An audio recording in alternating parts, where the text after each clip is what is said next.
Hi weavers, మన YouTube ఛానల్లో spot line తరపున ఈరోజు మనం తీసుకున్న అంశం డొంక రోడ్డులోని ట్రాఫిక్ జామ్ గురించి. గుంటూరులో బ్రాడీపేట బ్రిడ్జి నిర్మాణం ఉండటం వలన ట్రాఫిక్ మళ్లించడం వల్ల డొంక రోడ్డు తరపున విపరీతమైన ట్రాఫిక్ జామ్ అవుతుంది. ఎంతమంది ట్రాఫిక్ పోలీసులు ఎంత ప్రయత్నాలు చేసినా బిజీగా ఉండే సమయంలో పూర్తి స్థాయిలో ట్రాఫిక్ జామ్ అవుతుంది. ముఖ్య విషయం ఏంటంటే ఇటువైపు ఒక కలెక్టర్ గారు కానీ కమిషనర్ గారు కానీ తిరగరు కాబట్టి ఈ సమస్యను అంతగా పెద్దగా ఎవరు పట్టించుకోకుండా వదిలేయటం జరుగుతుంది. ఇది చలికాలమే కాబట్టి ప్రజలు కూడా పెద్దగా ఇబ్బందిగా ఫీల్ అవటం లేదు కాబట్టి సరిపోతుంది. రేపు రానున్న వేసవి కాలంలో ఎండలు బాగా ముదిరినాక ఈ ట్రాఫిక్ జాములు అయితే ప్రజల్లో పూర్తిగా వ్యతిరేకత వస్తుంది. ఇది చిన్న సమస్య వలన మనకు ఇక్కడ ట్రాఫిక్ జామ్ అవుతుంది.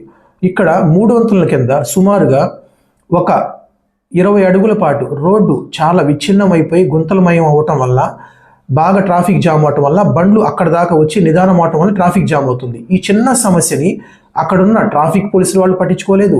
ఎంతోమంది మున్సిపల్ సిబ్బంది అటు నుంచి తిరుగుతూ ఉంటారు, వాళ్ళు పట్టించుకోలేదు. శ్రీ హాస్పిటల్ నుంచి డొంక రోడ్డు చివరి దాకా ఎంతమంది పోలీసులు ఉన్న ఉపయోగం ఏముందండి? ట్రాఫిక్ పోలీసులు ఎంత ప్రయత్నం చేసినా అక్కడ ట్రాఫిక్ జామ్లు అవుతానే ఉన్నాయి. కానీ దానికి సొల్యూషన్ మాత్రం ఎతకలేకపోతున్నారు. 3 వంతుల కింద ఉండి రోడ్డు చాలా దీనస్థితిలో ఉండటం వల్ల వాహనాలు అక్కడ దాకా వచ్చి స్లోగా అవటం వల్ల ట్రాఫిక్ జామ్ బాగా ఏర్పడుతుంది. ఈ సమస్యని పరిష్కరిస్తే డొంక రోడ్లో దాదాపుగా ట్రాఫిక్ జామ్ సమస్య తీరుతుంది. కానీ ఈ సమస్యని ఎవ్వరు పట్టించుకునే నాదుడే లేదు. ఎందుకంటే ఇటువైపు ఎమ్మెల్యే గారు తిరగరు, కలెక్టర్ గారు తిరగరు, కమిషనర్ గారు తిరగరు, వాళ్ళకేం పట్టదు. తిరిగేది సాదాసీదా ప్రజలు కాబట్టి వాళ్ళ బాధలు వాళ్లే పడతారులే అని చెప్పి వదిలేస్తూ ఉంటారు. దయచేసి ఈ వీడియోని కమిషనర్ గారి వద్దకు వెళ్ళే వరకు గుంటూరులో అందరూ ఫార్వర్డ్ చేయవలసిందిగా కోరుచున్నాను. ఈ సమస్య ఎట్లా ఉందో ఒకసారి వీడియో పెడతాను, చూడండి. ఈ డొంక రోడ్లో సుమారు ఒక 20 అడుగుల దూరం వరకు పూర్తిగా గుంతలమయం ఉన్నది. ఈ గుంతలమయం ఉండటం వల్ల వాహనాలు చాలా నిదానంగా వెళ్ళటం వల్ల విపరీతంగా ట్రాఫిక్ జామ్ అవుతుంది.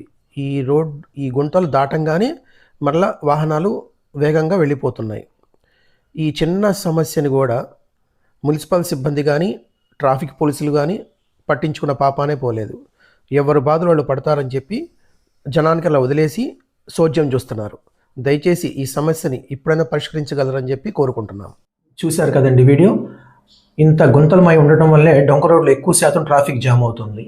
దయచేసి మన మున్సిపల్ కమిషనర్ గారు ఈ సమస్యని పరిష్కరించి గుంటూరు ప్రజలకి ఎటువంటి ట్రాఫిక్ ఇబ్బందులు లేకుండా చూడగలరని చెప్పి మనస్ఫూర్తిగా కోరుకుంటున్నాను. ఇట్లు మీ స్పాట్ లైన్.